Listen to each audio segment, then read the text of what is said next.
ওইভাবে ওঠে নাই, বুঝছেন? আমি গতবার যেবার আসছিলাম ওইরকমই দেখতেছি, কিন্তু পরিবর্তন হয় নাই। তো আসলে এখন দেখি সে কী খাবার খাওয়ায় বা কী করে। গতবার আইসি ভ্যাকসিন দিয়ে গেছি, এবারও ভ্যাকসিন দিয়ে গেলাম, তরকার ভ্যাকসিন।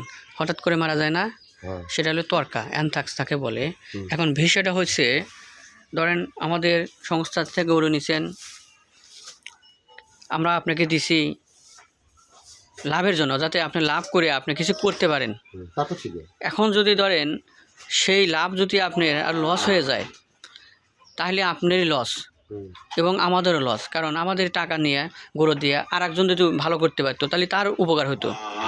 এখন বিষয়টা হচ্ছে কী কী খাওয়াচ্ছেন একটু বলেন তো দেখি, আমি শুনি একটু। না এখন মনে করেন যে খোরাকি যেটা ফিটটি ঢাবি দেবি সেটা এখন ভুসি আর ওই তোমার ঘুরে ঘিরে যাচ্ছি ভুসি মনে করেন যে এখন 2-1 মধ্যে শুরু করবো, 1-1.5 মাসের মধ্যে খেয়ে দিলি।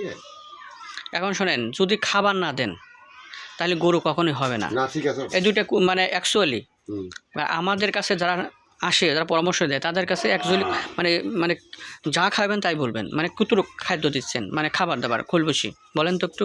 ভুসি ওই মনে করেন যে দুটো মিলিয়ে ধরো 1 কেজি আর 1 কেজি ধরে 1 কেজি 2 কেজি। এখন শোনেন, কমপক্ষে 1 কেজি করে ভুসি ধরেন, 1 কেজি। আমরা একটা কথা বলি যে 100 কেজি যদি বডি ওয়েট হয় একটা গরু, তাহলে 1.5 কেজি ওকে খাদ্য দিতে হয়। তাহলে আপনি কমপক্ষে 1.5 কেজি, সকালে আপনাকে 1.5 কেজি খাদ্য দিতে হয়, কিন্তু আপনি 150 কেজি বেশি আছে, সেক্ষেত্রে সকালে 1 কেজি, বিকেল 1 কেজি আপনি খাদ্য দিতে হবে। কথা বুঝছেন?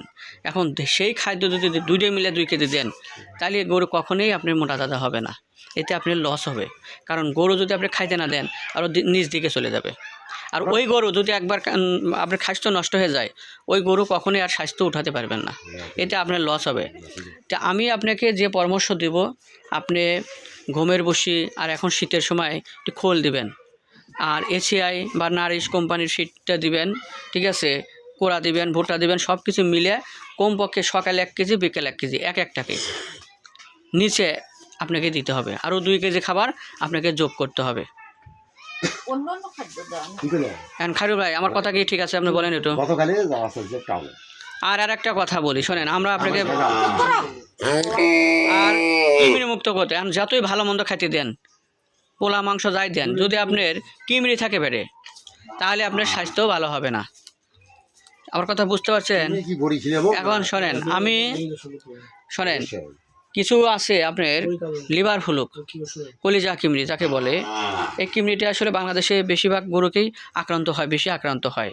আপনি যদি এই কিমড়িটা যদি থাকে পেটে, তাহলে আপনার গরু কখনোই স্বাস্থ্য ভালো হবে না, ঠিক আছে? তো যাই হোক, এখন বিষয়টা হচ্ছে আপনাকে সবসময় একটু পরিচর্যা করতে হবে, যে খাবার দাবার দিতে হবে।